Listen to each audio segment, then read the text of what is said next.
Good morning and welcome to our Bird Notes. This is Dwight Davis. In the July 1956 edition of the National Geographic magazine, there was an article by the Canadian naturalist H. Roy Ivor entitled The Enigma of Bird Anting.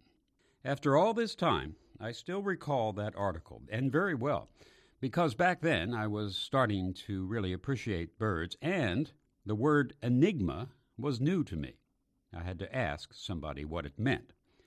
The article told of a peculiar behavior that Audubon had observed in the early 19th century and that had first been described scientifically in 1935. The behavior takes two forms: active anting, in which a bird takes ants in its bill and rubs them over its feathers, and passive anting, in which the bird splays itself over an anthill and lets ants swarm over its feathers. This behavior has been observed in over 200 species of birds worldwide.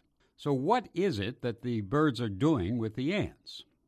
In the old National Geographic article, there was no firm conclusion. The most likely conjecture went as follows. When disturbed, ants emit chemicals, notably formic acid. Formic acid kills feather mites in birds.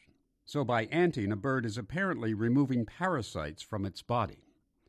Interestingly, in the absence of ants, some birds have been observed using citrus fruits and other acidic substances like vinegar, other insects, or even mothballs, all apparently producing the same sensation as formic acid. Over the years, there have been other studies and observations about bird anting, and yet here we are in 2012, and when we ask the purpose of anting, the answers are essentially the same as they were before.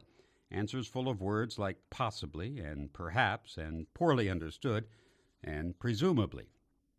So the birds continue to practice anting while we continue to wonder what it's all about. It is still, as it was back in 1956, an enigma.